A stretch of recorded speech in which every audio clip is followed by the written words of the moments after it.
And good morning. Welcome back to the morning show. I'm Marshall Shore. And I'm Melissa Farley, coming at you from the fabulous Arizona Center. We are joined. I know, we need our echoes. I know, we need some fog, a couple lasers. We're going every big. Day. It's like keep adding more and more, so it's pretty soon it just winds up being its own production. Yeah. It'll be like its own 20-minute slot, I feel like. Okay. We are here with Cheyenne, which I'm so excited to have here. Cheyenne, you run a animal sanctuary in Chandler, of all places, which is by me. I'm in Chandler. Tell us a little bit about what you do and the ranch and also, I loved your title, by the way. What was it? Chief Executive Mom. A mom. Yeah, that's right. Yeah. Yeah, I'm mom to my 4 humans and like 30 some odd animals, and then I've fostered 30 some odd dogs, and so a lot of things call me mom. Yeah. So that's what I go by. But yeah, our farm sanctuary is located in South Chandler and Cooper and Chandler Heights. We're family run and operated. We've got volunteer programs and tours that we do for people, and all the animals that have come to us have either been displaced or they're disabled.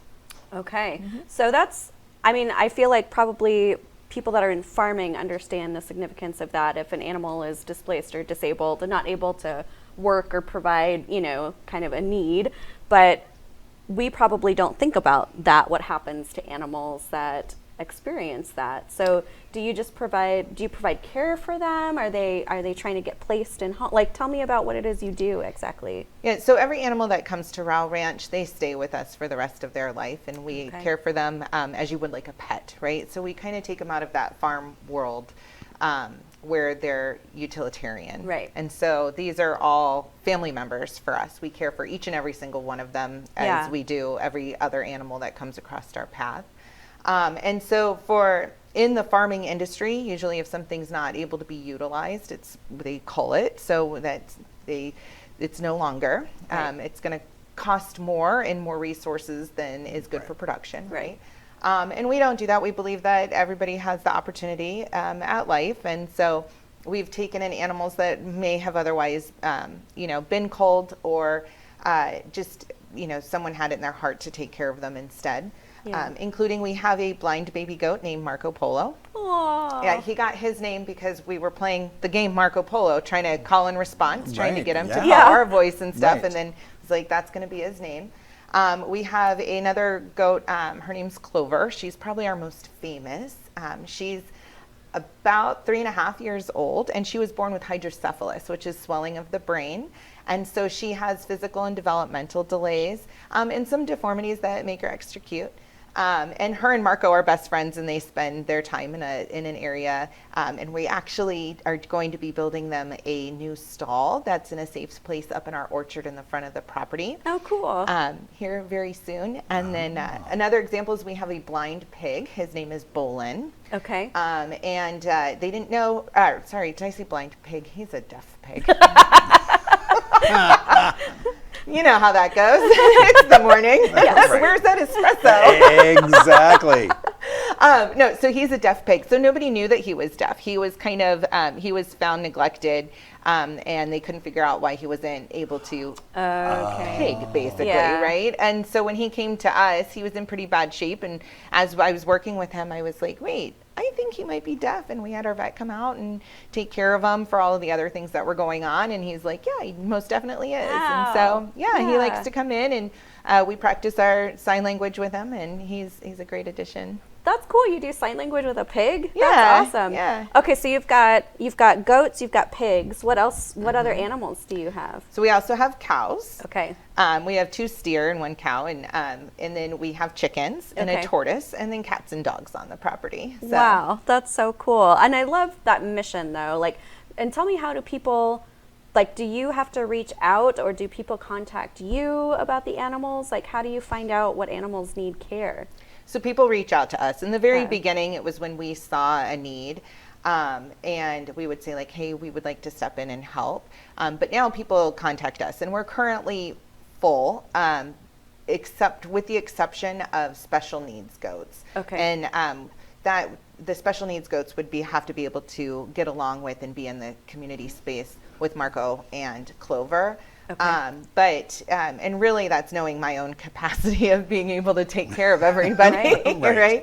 And we're a nonprofit. And so, we have to make sure we can afford to care for all the animals all the time. That's what I was going to say. I bet that's expensive. Like, are you donations based? Do you have grants? Like, how is all that funding coming in? Yeah, so we are donation based. Okay. We've received some really great donations just recently to redo our stalls. So that's awesome. That was a corporate sponsorship. Nice. And then we're launching an event program. And so we're going to start hosting monthly events that are geared towards raising funds for the animals. So the first one is a lunch, and it'll explain the program a little bit more. You buy a ticket to attend, you get a good day of good food, good wine, hanging out with like-minded individuals, and it's a lot of fun. So we've, trying to do once a month until it's hot in summer, and we don't want to be outside anymore. Right? Yeah. Is it just you that takes care of the animals, or do you have like a team, or how does that work? So my family does help with the animals. That's what I was like, I bet it's family. It's family. She ropes them into helping. But we also do have a volunteer program. Oh, that's right. You mentioned that. Yeah, where every Saturday morning from 8 to 9, our volunteers come in and they help with managing a lot of the chores and spending time with the animals. The animals love to socialize. Okay. And so even like companion is on there, like a pig companion. You go in your bush, the pigs, and if you haven't ever pet a pig, you don't know what the pig flop is when they want their bellies rubbed. It's the best thing ever. You're like, I love you, and then they go, okay, I love you too. We're brushing the goats and things like that. And then so on the first Saturday of every month at 9 a.m. we do a volunteer orientation, so you can kind of get the all the basics that you need to become a volunteer. So you don't have to have prior experience with animals or anything like that. You could just be an animal lover and come volunteer. Absolutely. Oh, fun. And then you can choose what you feel most comfortable with doing. And we also don't have an age limit. So we do require that an adult is present with anyone under the age of 18 until we kind of know what their skills are, what their levels are, and things like that. But I believe that serving our community is something that we're all supposed to do, and that starts at a young age. So even if you're like, hey, I want my 1-year-old to have that feeling of giving back and being around the animals, their job might be to wave at all the animals when they volunteer. Say hi, goats. And I like that job. Right? Hi, goats. Hi, goats. Well, can you share one of the pig signs?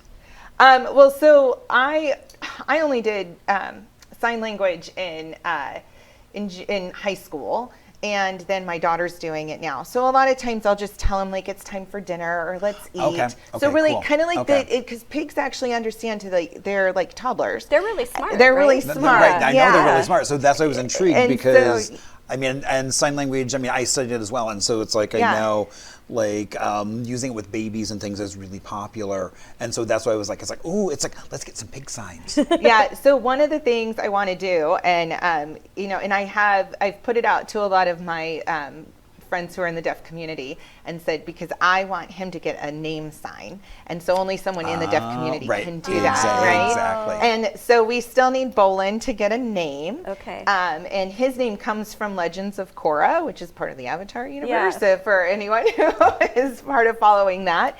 And so that's something that we want for him, so we have something to sign to him. So right now I usually just finger spell his name or just wave hi to him and stuff. But he's... Okay. So if you're part of that community and you want to give him a name, please contact her, because that's so cool. I know. That's something. It's like, oh my gosh, it's like what a great little community thing to do is like maybe go spend the day with him and then give him a name sign. I know. Yeah, that what would a be great really thing. fun. Also, happy birthday. Thank you for joining us. Thank you. Exactly. That is so cool that you chose to spend it with us. I love that.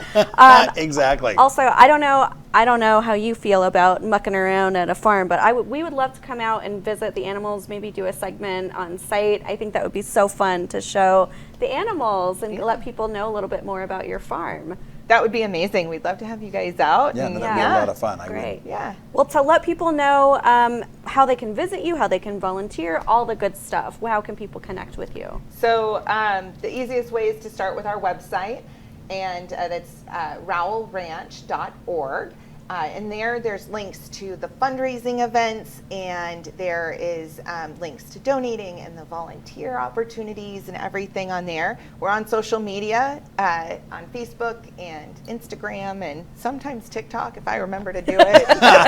That's like me. I'm I like, know that maybe, feeling, yeah. maybe I'm not. I mean, I have an account, but that's about as. Yeah, it's a lot of work to try and do social media management when I'm also cleaning stalls and feeding animals. Totally. But Yeah. And kids. Yeah. And kids. Well, my kids are big kids, so.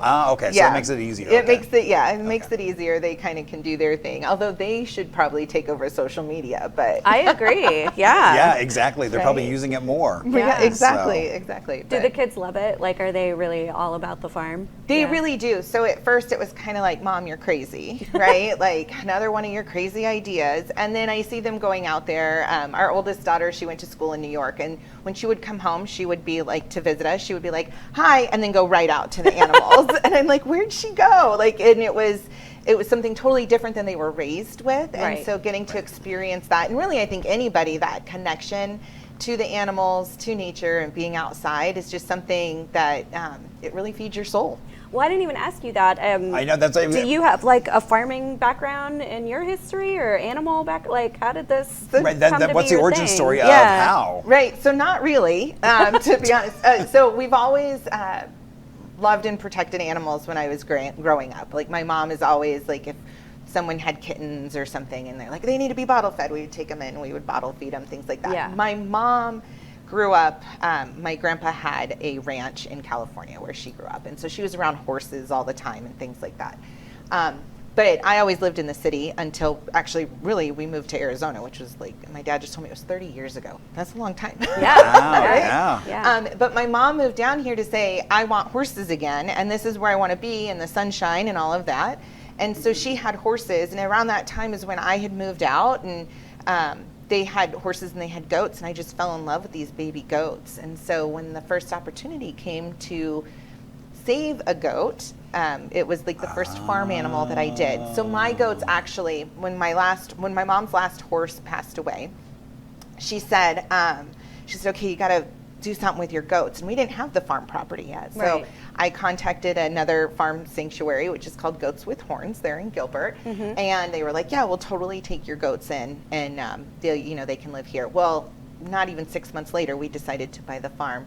And I said, hey, I can take my goats back. And they said, oh no, we love your goats. And they love it there. And I was like, okay, so let me know if you hear of any other goats that need to be rescued, right? It wasn't even a week later, and we had two goats, the vanilla bean frappuccino and caramel macchiato, and 12 chickens. So, Wow. yeah, Well, that's jumped so right cool. into it. Yeah. Well, I'm so excited to hear about everything that you're doing. I'm excited to come visit. Okay, so for one more time, share where people can contact you, and then we'll let you go celebrate your birthday. Yeah. RowellRanch.org is our website, and then on Facebook it's Life at Our Ranch, and then Instagram is _ the letter R and the _ ranch. So like our ranch, I was trying to be punny. Our ranch. Cute. I like it. Yep. Well done. Well, let's wish Cheyenne a very happy birthday. Indeed. Definitely support the ranch and do everything that you can to either volunteer And go or sign donate. with a pig. Yeah. Exactly. Go sign with a Go pig. name a pig. That's yes. right. All right. We'll be right back after this break. We've got another guest for you, our things to do, history segment, all the fun stuff. So keep it right here.